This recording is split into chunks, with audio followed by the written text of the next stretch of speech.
Okay, we'll go ahead and get started. There's a chat. Okay. Hi, everybody. I'm Dr. Amanda Parker. I'm the Equity and Justice Director here at the State Bar, and I'm very excited to be offering this lunch and learn with Katie Ellis and Eli Fresquez, who are going to talk about website accessibility. I think we're all going to learn a lot today. So I'm going to go ahead and turn it over to you all to get started. Great. Thank you, Dr. Parker. Thank you for the Bar of New Mexico, Equity and Justice. We're really excited today to talk about a new field about website accessibility. And we are just really looking forward to the discussion. And for some of you, this may be a new topic. No worries. We're going to try to really do this from the ground up. For the rest of the slides, we're going to have a basic template, just so you folks will know. We have a white background with a yellow ribbon with accessibility icons to the left. We also have a logo up on the top right for equity and injustice. So next slide, please. All right, Katie, I'll turn it over to you. Good afternoon, everybody. I'm glad you decided to spend your lunch with Eli and myself. My name is Katie Ellis. I am a social worker who practices in disability justice. I completed in November of 2021 my ADA certification. So I am classified as an ADA specialist. I currently work at Disability Rights New Mexico. I served the state in a variety of ways on the State Rehabilitation Council for the Commission for the Blind. I've served the blind community in a variety of ways, in a variety of leadership roles at the National Federation of the Blind New Mexico chapter a couple years ago. And fun fact about me, I like to watch C-SPAN for fun.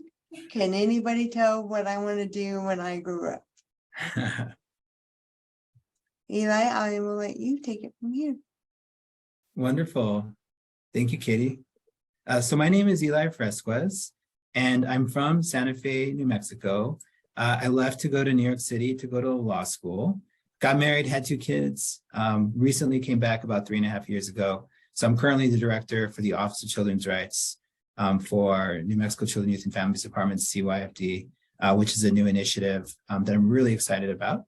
I have a former counsel at New York City Mayor's Office for People with Disabilities, where we did lots of ADA compliance work with children and families, with all kinds of constituents, vulnerable communities, looking at physical access, program services, et cetera, throughout the city. I also had the opportunity to work as the first ADA coordinator at New York City Emergency Management right after Hurricane Sandy, where we did a lot of compliance work and making the city's emergency management system more accessible for people with disabilities. Fun fact, I live in a household ruled by a 4.5-pound rescue bunny named Clover. I wake up every morning and he's sitting near the couch looking over his kingdom. So that's Clover. Next slide, please.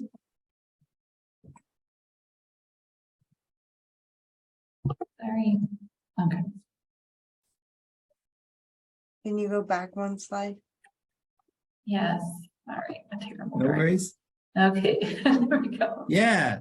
So, and Katie, feel free to hop in here too. So we want to make this pretty informal, conversational. If you have a pressing question, feel free to ask, although we'll probably ask for most questions to be at the end, just because we want to do some time management here. The purpose of today's discussion is to highlight 3 things. The first one is Disability Justice 101. We want to give some background on disability rights, ableism, and so that you all understand that, in my mind, the #1 barrier isn't physical access or digital access issues. It's actually having the right awareness and attitude when it comes to accessibility. So that's Disability Justice 101. Then we're going to talk about the Americans with Disabilities Act and websites and how they apply, some industry standards that are out there, some litigation, Sort of a current legal landscape we'll very briefly touch on. And then we'll move to number 3, which is tips and resources. So we're going to be talking about what are some things you can do like right now, like while you're sitting here, to make your website more accessible. We're also going to share some resources that we have. There's a lot of resources out there, and we'll try to share with you some of those better resources and some of those better tips, because there's a lot of misinformation out there as well. And then at the end, hopefully we'll save some time, 10, 15, maybe up to 20 minutes for any questions. So that's the agenda for today. Disability Justice 101, ADA websites, tips and resources, and questions. Next slide, please. Awesome. So first and foremost, to talk about all of this, we need to know what the disabilities are by the numbers. And as you see, New Mexico has quite a large population of our constituents have a disability. I will remind you that these numbers could be underreported because disability for such a long time has had the stigma towards it of having a disability is a bad thing. My whole goal in life, as I'm sure Eli's whole goal in life, as I'm sure all of your goals in life, are to make sure that disability is not seen as a bad thing. It's seen as an empowerment tool. So again, bear in mind, this is the numbers of our disability population here in New Mexico. And a lot of them, as you can tell, have either a hearing disability or some type of independent living where they need assistance, or cognitive disability. And what we are going to talk about today will really address hearing, visual, and cognitive disabilities accessing the web and making them feel empowered and taking away that stigma of disability being a bad thing.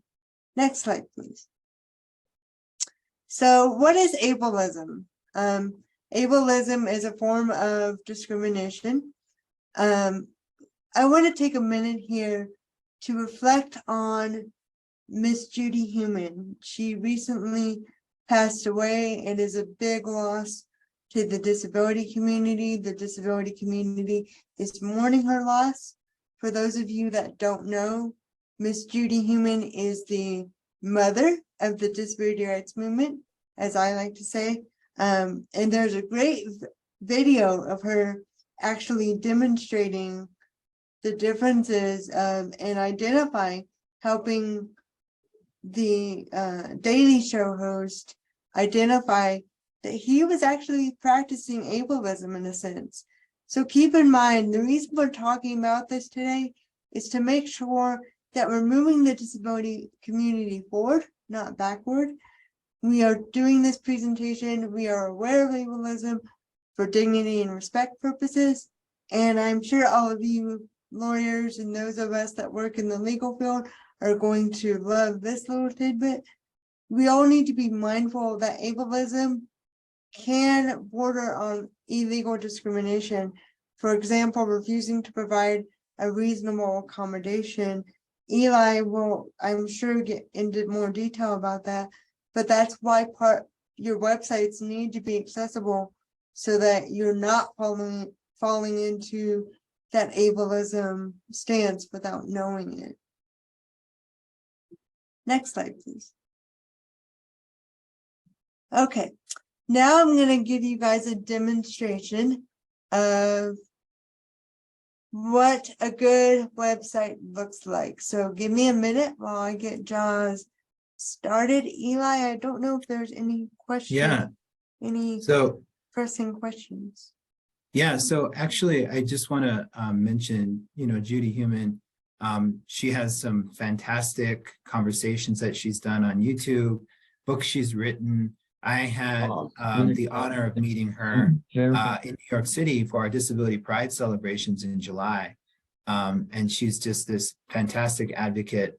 And one of the reasons she's described as the mother of the disability movement is her advocacy for Federal 504 and also for the Americans with Disabilities Act. Without her, we wouldn't have had these civil rights legislation that have really become the models for the rest of the world. And so real quick, Katie, I'll just mention that Katie is using a screen reader called JAWS, and this screen reader will convert the screen into audio. And I'll let Katie take it from here. Awesome. So Yeah. you guys are gonna hear, as I like to say, his little lovely voice. For those of you that don't know, JAWS is not named for the movie Jaws. JAWS is actually named for Job Accessibility Work Software, but everybody thinks JAWS is named for the movie, and that would be cool, but he's not. Participant list. Use arrow key to navigate. So I'm going to share screen with you all, and we're going to navigate to the National Federation of the Blind website. Zoom. Start screen share. This will stop other screen sharing. Do you want to continue? Select a window or an application that you want to sharing options list box. Use it. Share sound checkbox not checked. Checked. Desktop. Okay. Screen sharing meeting controls. You have Sound started okay? screen sharing meeting controls. Can you all hear my sound okay, Eli? Yes. Participants can now see Okay. So search box edit. Type in text. G. Google Chrome. Enter. Google Chrome. Google N. F. B. NFB. Enter. NFB-Google search. NFB-Google search page has 4 regions, 24 headings and 63 links. Skip to switch to page by accessibility help. Accessibility search search at clear button to activate. Press enter. Search by voice button. Search by image button. Search button. Settings. Google Apps. Google videos, images, shopping, add medical, add of can, add low, add back, add convent, unlabel, all filters button menu, tools button collapse, main region, national enter, home page vertical bar national home page. So you see how Google is actually accessible. You see how a person with a screen reader has to navigate to your website. You know, JAWS, as you all can tell, that's what JAWS is designed to do. That's what a screen reader is designed to do. So when you don't code right, JAWS can't find your website as accessible as the NFB is. And Eli will go into more detail about that. But let's kind of take a couple minutes and explore this website, just so you guys get a feel of how screen readers navigate websites that are well designed. Holmes put in waiting room. Liz Holmes entered the waiting room. Home page vertical bar National Federation of the Blind. Same page link skip to main content. Enter article main region. Article feedback enabled for this website using article region. Slideshow. 4 blind people. Franz Hoffman, Marguerite Woods, Qualic Ford, and Lana Cruz stand with white canes in front of brick building. The Jernigan Institute graphic. So you see how it described what I saw? That's important. That's really important. Oh. Oscar. Welcome to the movement transform. Enter. Our community vertical bar National Federation of the Blind Google Chrome. The National Federation of the our community vertical bar National banner region. National Federation of the Blind. Click to return to home page. Link graphic. Navigation region list with 1 items. Welcome link. You see how JAWS is walking me through every part of the website. Navigation region list with 1 items. Log That's navigation region list with 2 items. Talk Donate about link. this type of thing so that everyone can have access to your programs, to your services. Real quickly, because I could go on about this all day long. Naila L-Amin has left. This website is designed as best for screen readers as it can be. Because if I sat here, we could go through this website piece by piece and JAWS would read you every single thing without a problem. Even the graphics without a problem, as you saw. So Eli, I don't know if you want to add anything, but that's a quick demonstration of what JAWS does with good websites. Yeah, so Katie, and we'll be talking a little bit more about this, but if you folks noticed that when it described the image, that's called alt text, and that's super important. And that's in really about putting in the back end the code so that the image, if you're blind or low vision, you may not be able to see it, right? So that image would mean nothing. And so what you want to do is you want to include text for the screen reader to read in order for it to describe the image. And that's something you can do in social media, Facebook, Twitter, they all have these features, and Waiting LinkedIn room. to put in alt text. Rachel Brown put in waiting room. I pause. 2 people entered the waiting room. And see, JAWS also does this for Zoom meetings. That's why it's very important if you have a person with a disability. That's why it's very important you try to stay away from Brown has left the waiting room for this. JAWS professional. JAWS Liz quit JAWS. Our out loud. community vertical. So There you go. Yeah, one other thing I would note is that JAWS is just one kind of assistive software that you can use. Another one that's very popular is called NVDA, and that software is actually free. JAWS has some free functionalities, but for the most part, it's paid software. But NVDA is something you can just download right now and have that software, or you can share that with colleagues.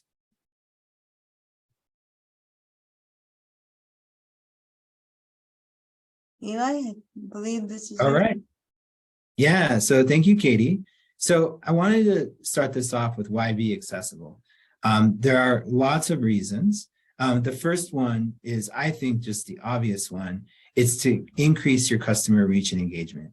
So many individuals with disabilities, as we saw the numbers, are higher in New Mexico than they are nationally, and they are often underreported.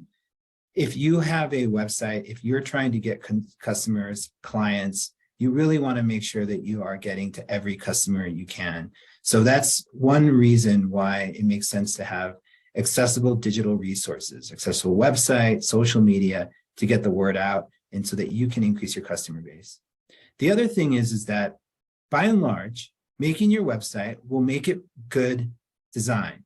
So looking at good UX, which is user design, if you have a nice, clean website that has heading structures, and we'll talk a little bit about that, if it has alt text, good color contrast, your website's going to be looking good. So if you design your website to be accessible, it'll also be a website that's also clean and has good UX experience.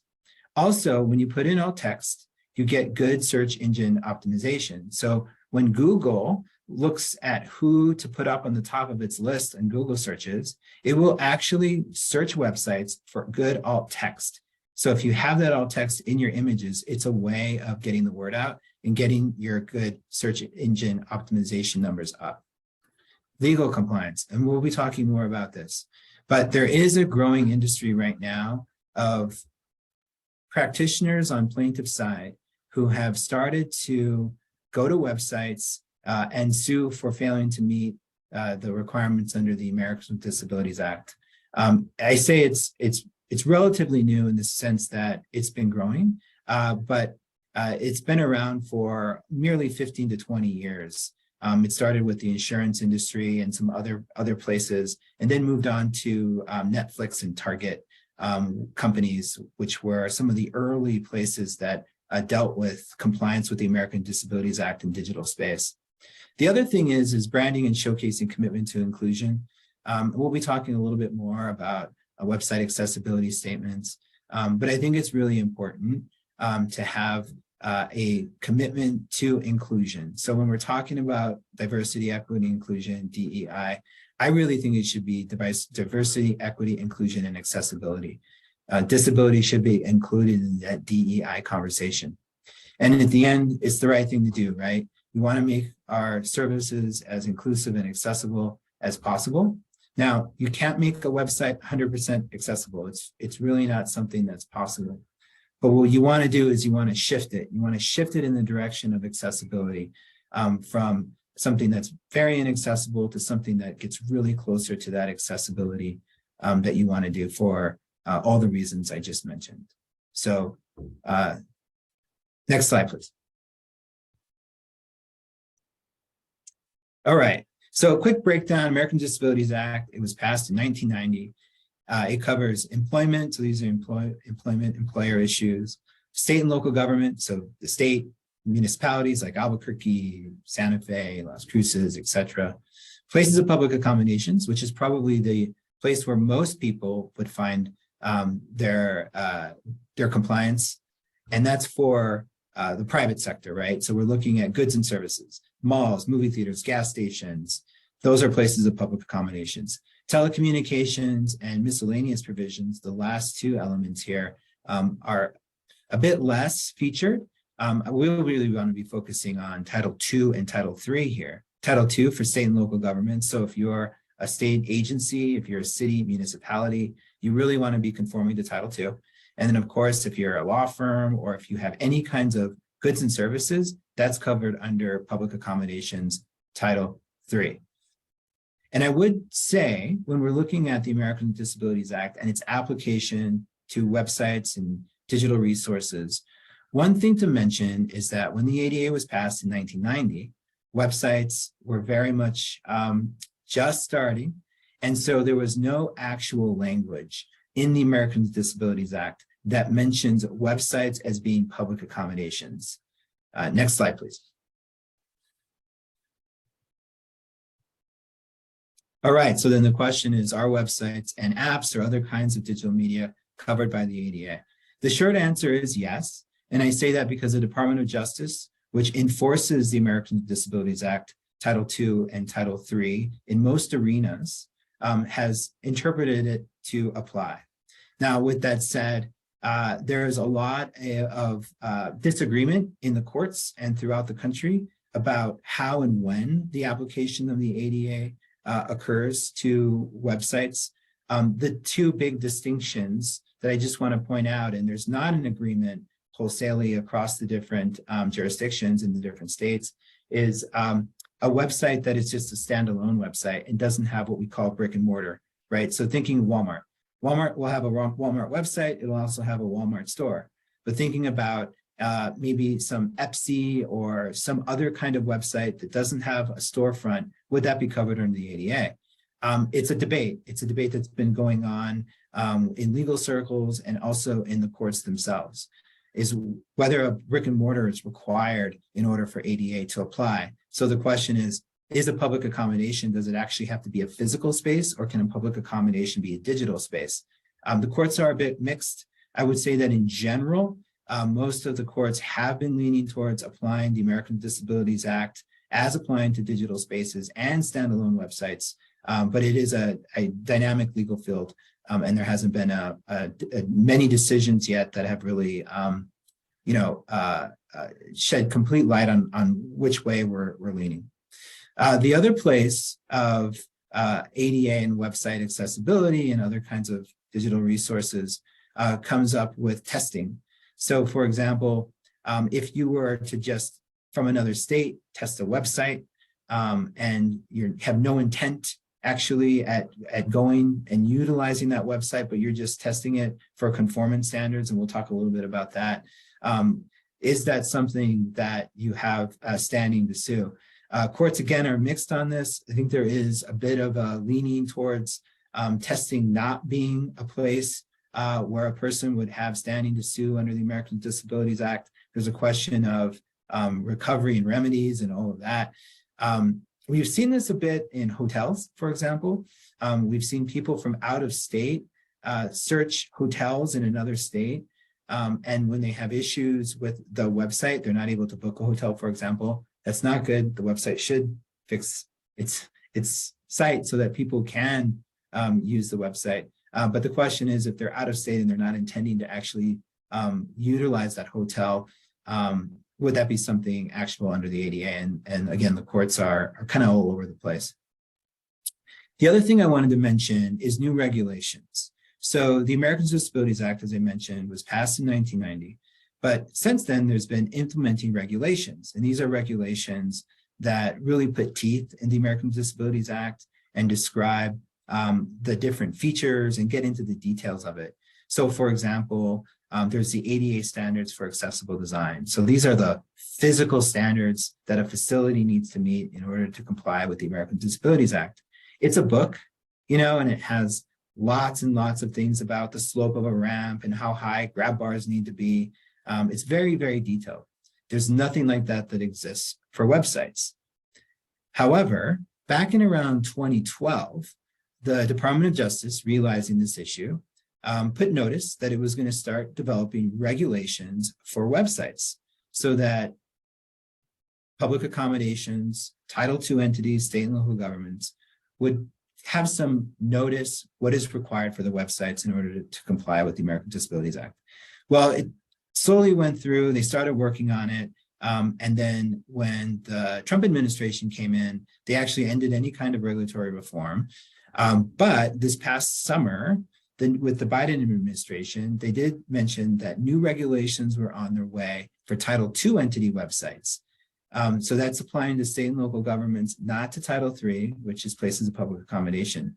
However, many legal observers think that once Title II entities are going to be covered under these regulations, Title III entities will be as well. So it looks like there's probably going to be new regulations coming around by the Department of Justice that's going to be implementing digital accessibility requirements for websites. Next slide, please.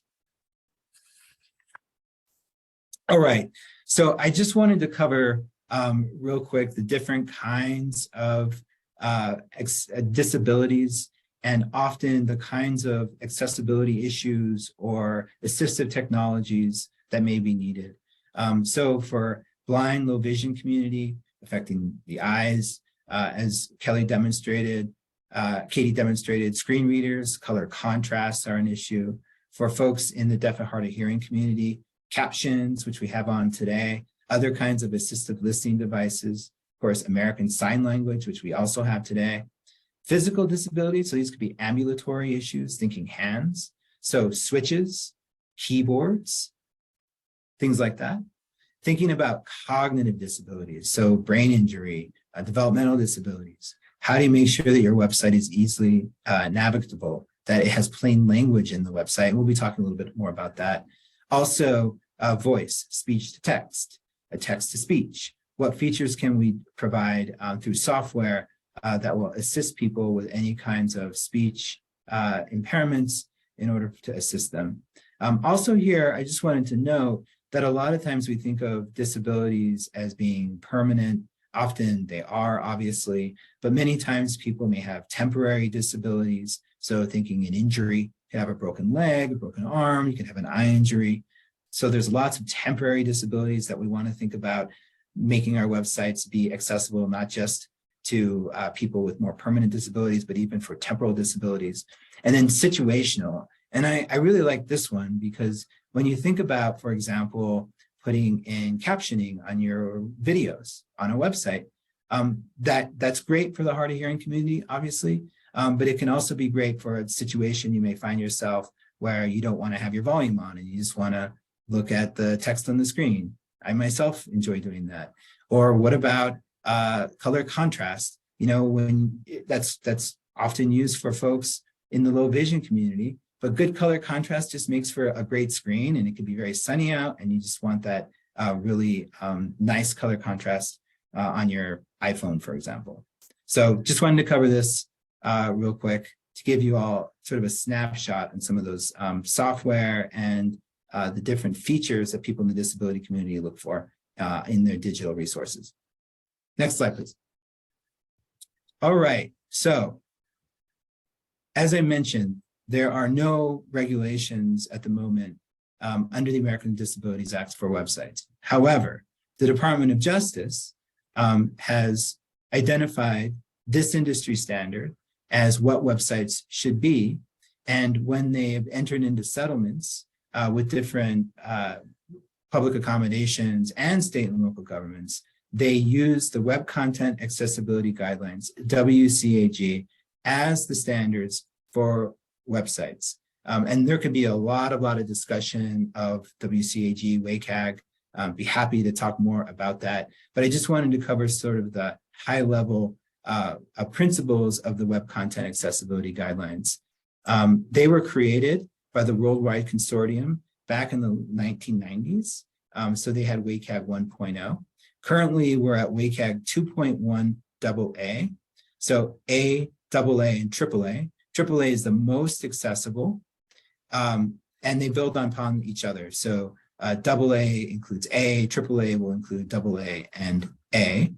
Now, just as a disclaimer, WCAG 2.1 AA is at this moment the standard that most websites want to get to. The federal requirements are 2.0 AA. Now 2.1 AAA, you would think, well, we would want to be at the AAA standard, but it's actually really impossible to meet the AAA standard because there's conflicting conformance standards within AAA. So you really want to be going towards WCAG 2.1 AA as your standard for your website. So the 4 principles under the Web Content Accessibility Guidelines are perceivable, operable, robust, and understandable. Perceivable, we're really talking about can people with sensory disabilities and other kinds of disabilities perceive a website? Operable is, can you maneuver in a website? Can you use the website using accessive technologies? For example, is your website accessible just using a mouse or just using a keyboard? Understandable. Is your website easily navigable? Can you move throughout the website? Often this is people with cognitive disabilities. Also, is the features of your website, even the language of your website, accessible for people? And then robust. And this one is really outlining, is your website able to move into different kinds of platforms? So for example, desktop, can you then use a smartphone? Is it smartphone compatible? The different platforms of digital resources. That's the robust. And it's called POUR. Next slide, please. All right, so now we're going to get into some of the more important and often cited barriers to accessibility. And these are often found in complaints that are filed under the American with Disabilities Act. These are not all of them. There are many conformance standard, in fact, 78 successive criteria under the Web Content Accessibility Guidelines 2.1 AA. But we wanted to highlight some really important ones here today. So Katie, I'll turn it over to you. So as Eli so graciously set this up better than I could have, I'm going to take you back for just a moment to, not physically, but just recall for a moment how the NFB website, the National Federation of the Blind website, read to me and to all of us that image of people standing at the National Federation of the Blind building. That's alt text. That they embedded that text in that image to make sure a screen reader could read it. So say I came across this cat with a slice of pizza on its face. It's cute, right? All of you can see it who possibly have vision that's not affected. Well, if people forgot to put the alt text image in there, I couldn't see it. So I couldn't see what you all were laughing at, because JAWS has no way of knowing what's there. If JAWS saw this without alt text, all he would tell me is it's an image. I don't know what's there. I'm saying that, but JAWS would say it's an image. So that's why it's really important that you try your best to remember to put alt text. Again, it doesn't have to be like a long drawn out paragraph of story. Just make sure to hit the highlights. For example, if we were describing myself, I would say, young lady sitting in a black chair who has brown hair, wears glasses, and likes to talk a lot. That's my alt text description. Again, not really long, but just make sure all text is there so that people who are low vision feel included. Now we're getting into closed captioning. Eli, before I start this one, do you have anything to say? No, that was fantastic. Thanks, Katie. Awesome. So closed captioning, just like for the blind community, is very, very important. You all may be thinking, well, why is it important on a website? Because websites don't talk a lot. That's where I'm going to ask you to think more inclusively, because we all put videos on Facebook and whatnot, and we all put videos on our website. Sometimes we put videos of our CEOs talking, of our managers talking, of staff doing things, saying things. And we have to keep in mind that if that's the case, and we don't properly put captions in the video, we're excluding the deaf community.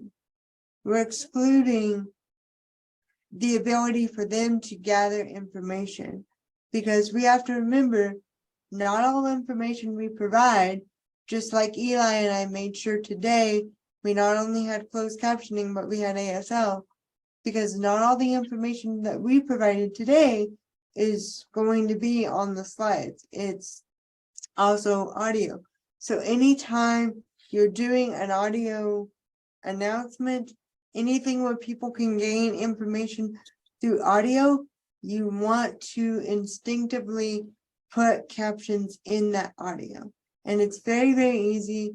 There's programs that do it. There's a program called I can't say the word, Rev, that does it. Zoom does it, although Zoom does not do it very well, I've noticed. And Eli, I don't know if you want to add anything about that. Yeah, so we have right now turned on the Zoom captioning, which works so-so. Really what you want to do is you want to have an expert captioner, and we call it cart captioning. And that's an actual person that is typing the captions as they go off, like a stenographer. That's really the gold standard for captioning. And you can obviously do that easier in a recorded video. But when you have something live, you want to actually hire somebody to do that captioning. Zoom has gotten better, so I'll give it some credit. There are some captioning services through Otter, which is another sort of automated captioning service online that uses speech recognition, but it's not perfect yet. And so when I work with many people in the deaf and hard of hearing community, they really emphasize the importance of having somebody physically caption in order for them to truly understand and have meaningful understanding of the captions that they're getting. Awesome.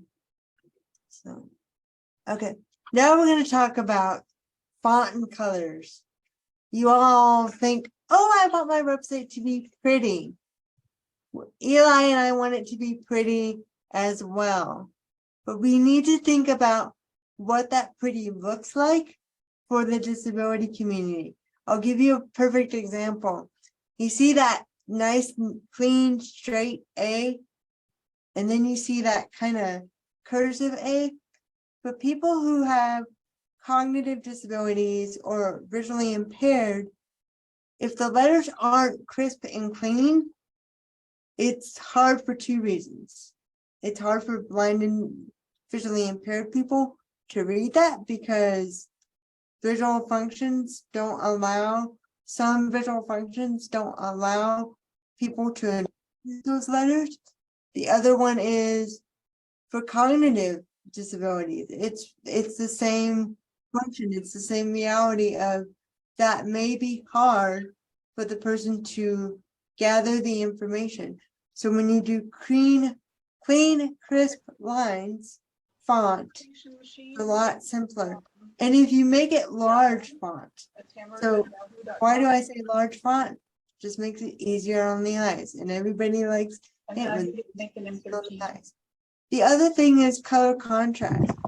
As you can see here, when you have blue on blue, it's not that pretty, and it's not helpful to people with disabilities, especially people who are blind or low vision, or have cognitive disabilities because it doesn't stand out as well as that highlighted word good does.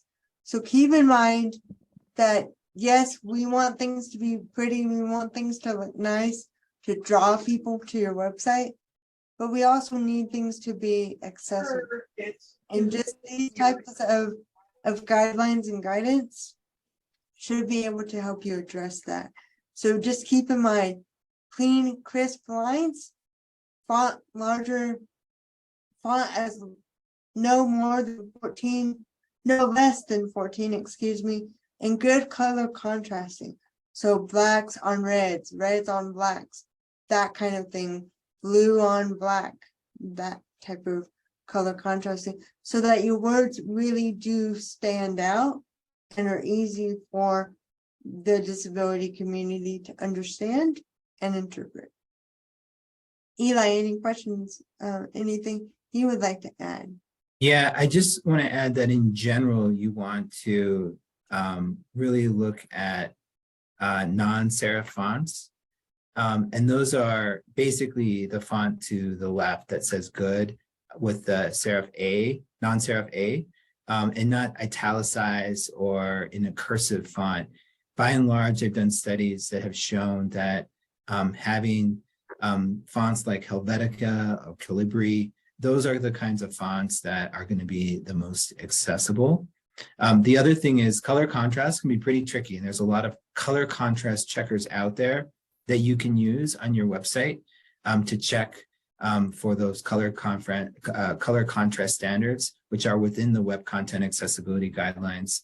And so it does get a little complicated, but you have some automated checkers now that do a pretty good job at looking at your website and letting you know where are places where you need to make your font larger, where are some places where you may need to change the color to make it more accessible. Awesome. And now, like Eli has stated, we're gonna just briefly touch on the accessibility of your keyboard. An example I like to give is you all can turn on NVDA or your screen readers. Just remember, my advice would be make sure you know how to turn it off, because it can get annoying. But I would encourage you to put aside your mouse for a minute, turn that on, and see if you can navigate it without your mouse. Why is that important? It's not only important for the blind community, as you saw, Jaws and I navigated mainly with my keyboard, because Jaws doesn't like me to use the mouse. And I say he's a person because I've worked with him for 10 years, but Jaws really encourages, and all screen readers really encourage the blind and visually impaired community to get away from that fine motor skill of using your mouse, because people who are blind in low vision don't necessarily have the fine motor skills to navigate their computer efficiently. I bring up fine motor because there's people with physical challenges that can't have that dexterity within their fingers. So I would just encourage you to try to do an activity on your computer where you just have to use the keyboard, not the mouse. But if you're going to do that, make sure you know how to turn off your accessible screen software, whatever you choose to use. One of the other things that we quickly want to talk about so that we can get to your questions, we've got a couple more slides before we get to questions, is that it's important, if you're going to use scrolling carousels, to make sure that it doesn't induce a seizure activity. Eli, I'll let you talk a little bit more about how that can kind of get all of us into some legal legalities with scrolling carousels. Yeah, well, there are a couple issues with these. One, and these are covered in the Web Content Accessibility Guidelines, is that carousels can be really challenging for screen readers and people who are just using keyboards. So when you have a carousel, there's actually some best practices out there on how you can utilize a carousel or just not use it at all. So be a little wary if you just have a website that you go to and the screen will flicker or move back and forth. Katie also mentioned, and this is also part of the conformance standards, is paying attention to any kinds of seizure-inducing light activity that's on your website. And there are some tools out there to help you identify if that's something on your website as well. So I'll turn it back to you, Katie. Awesome. Just the interest of time. Yeah. So now we're quickly going to talk about headers. Headers are important because that's how screen readers navigate the website. So please try to make sure your headers are properly identified, because I've traveled to some websites where JAWS is like, I don't know what you want, because it's not telling me there's a menu anywhere. So then I have to struggle to use my vision, turn on my magnifier to find the menu bar so that I can tell JAWS where the menu bar is at. And it's all because there's either no header. So all that means is you need to go in and code and say, this is a header. These are my menus.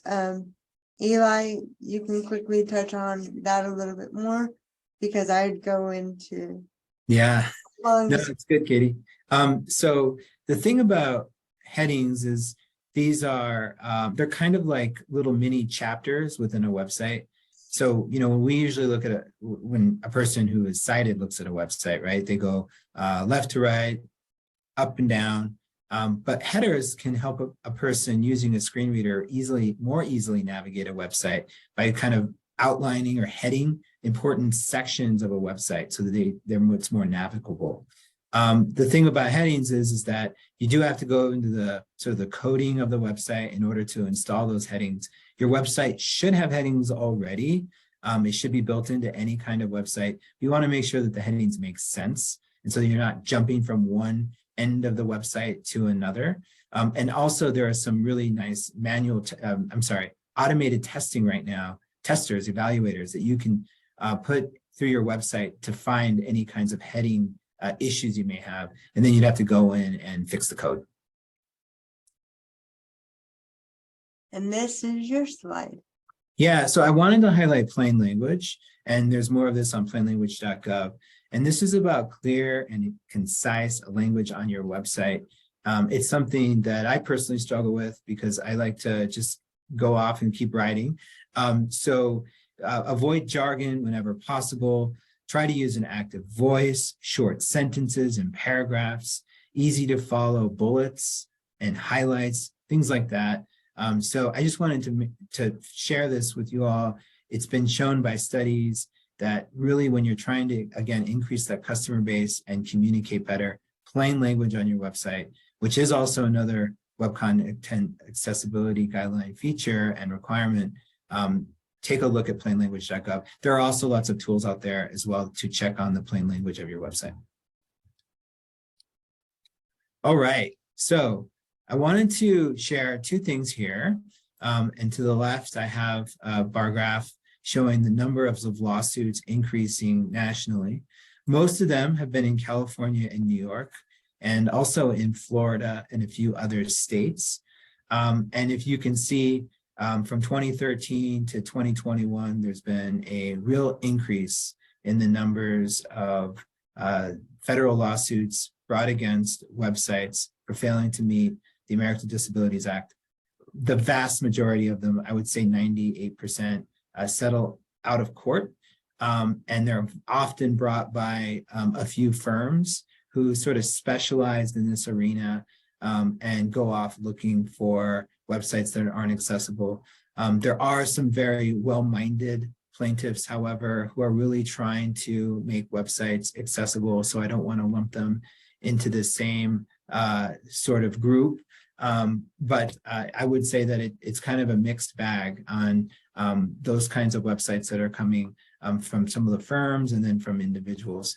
Department of Justice can also initiate actions against Title II and Title III entities They haven't been doing it recently, but it's something that with the new regulatory reforms, it may be coming. I wanted to highlight Rise of the Machines, and I do this because you will often see these accessibility widgets, and I have this to the right, and then I have an image of Terminator 2. And I do this because often there are companies that promise that they'll make your website accessible if you just have this widget, and they'll do this quick evaluation and run through your website using a bot evaluator. It's not something by and large that will really improve your website that much. And in fact, we've found often it's the opposite. When these widgets are installed on websites, sometimes it creates more barriers than it helps.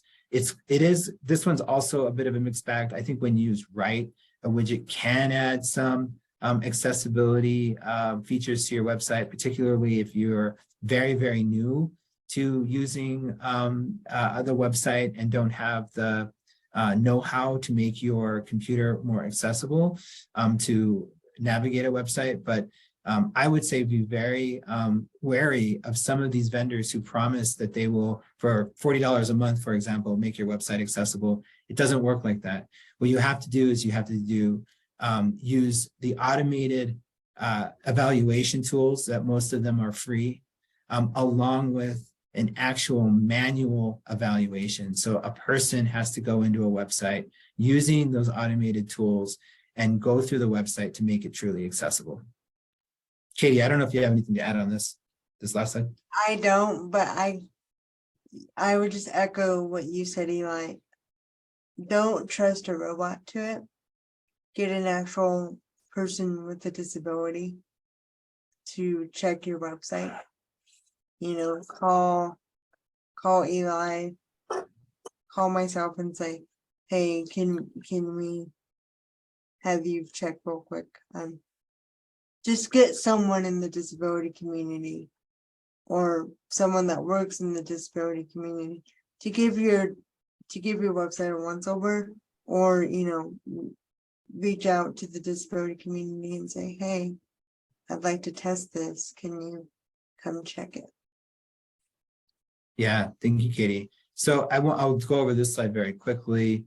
Some strategies, gain some knowledge of WCAG 2.1 AA. It's really, I think, putting a lot of emphasis on the vendor, making sure that your vendor who is developing your website, unless you're doing it yourself, has knowledge of the standards and really pressing them. Maybe you want to put it in an RFP or any kind of contract you have with them.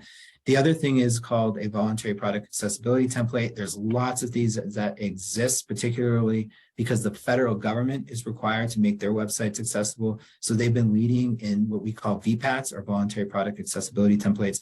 And these require the vendor to produce their level of accessibility. So you know what you're getting, and so you can make sure that you can hold them accountable to your website.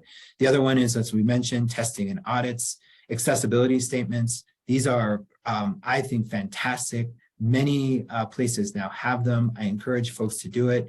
It's really a place where you want to highlight any barrier concerns that you may have on your website. You also may want to highlight some resources out there like JAWS or NVDA, some policy issues that you may have if you're a non-for-profit or some other entity, government, that wants to talk about their policy, and also have an individual email address or some other way of contacting somebody if you're having challenges navigating the website.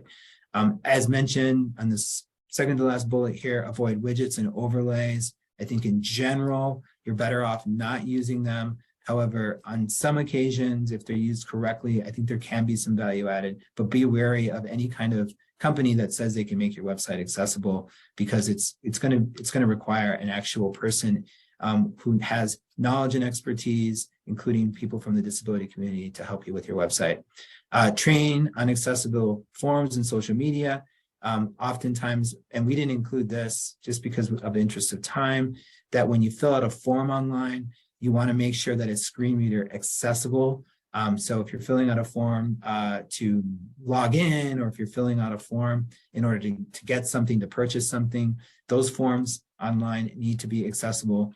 And then lastly, and I mentioned this a little bit, social media, there's lots of really fantastic tools out there to make your social media accessible. Most are built in.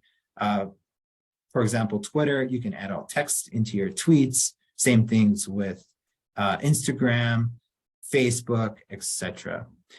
So this one, I just want to mention that there's a really great free evaluator done by WebAIM. It's called Wave, and it's at wave.webaim.org, totally free. You can type in your website and it will do an evaluation. Now, it'll capture 30% maybe of any kinds of barriers. The rest is something that you really have to have an expert, somebody who knows how to use a screen reader, who knows about the Web Content Accessibility Guidelines to go in and really utilize the evaluator. But this in one sitting, and you can do it right now as we sit, you can check out your website to see what kind of barriers you'll find. Also, right now on your website, use the tab button. Are you able to use your website with just the tab button? It's a Web Content Accessibility requirement. You should be able to utilize your website with tab. Does it work on your phone, right? Is your website compatible on your phone? How about orientation when you turn your phone over? Does it orient properly? When you use the zoom button on your website, does it actually break up? Some websites, if you notice, when you zoom in and out, it's hard to read. Check that out on your website. These are all conformance standards within the Web Content Accessibility Guidelines, and you can do them like literally right now as we're sitting.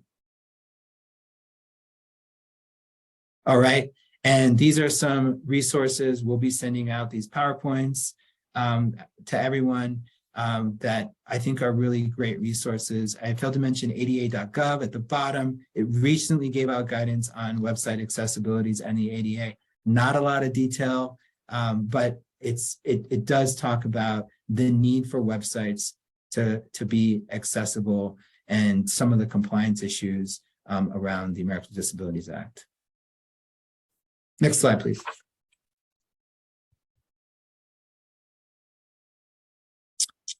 All right. Any questions? Katie, I don't know if you have any last comments or if folks have any questions. I know we have a couple minutes.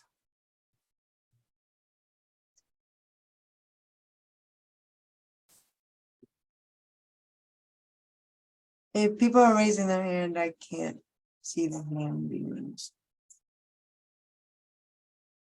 I see someone asked about the slides for the presentation. So absolutely, we can send those out.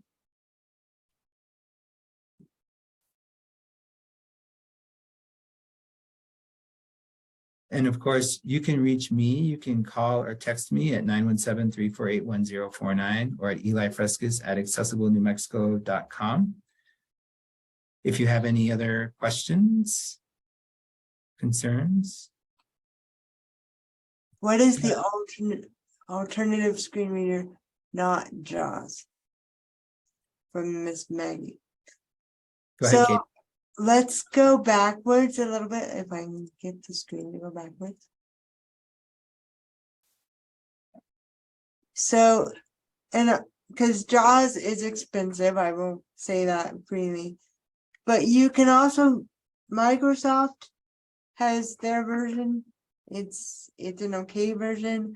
Apple has their version. It's also an okay version. Another one to use is NVDA screen reader.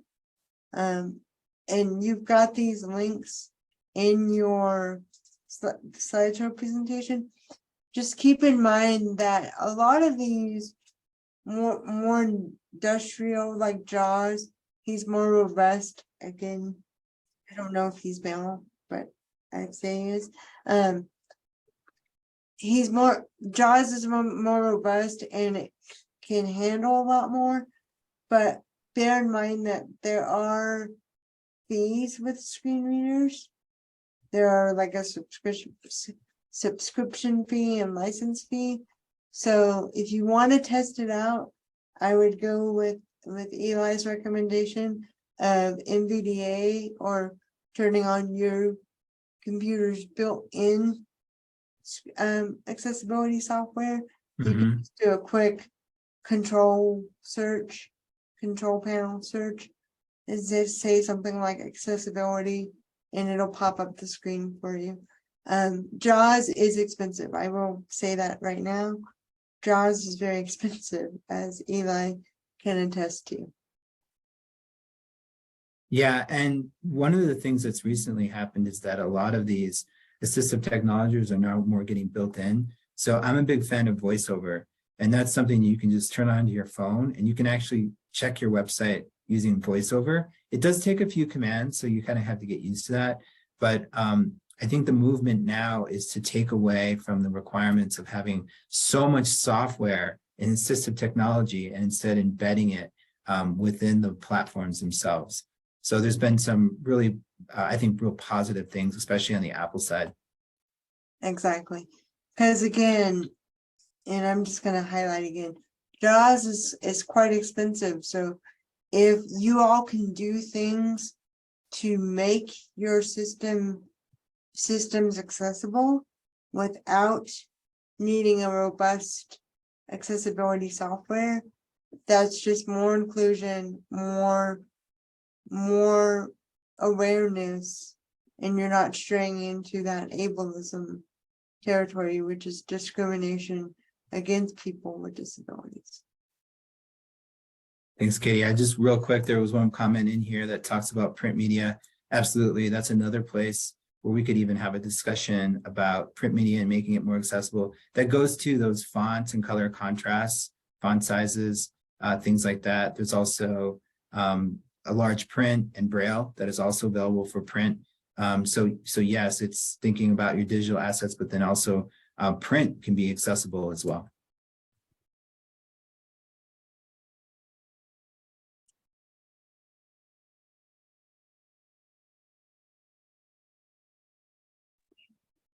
Well, I just want to thank both of you for sharing your time. This was excellent. So much information, so much to think about and start acting upon, I hope. So for folks watching. So thank you so much. And yeah, I will send out the slides and contact information and hopefully keep in touch with everybody on this topic.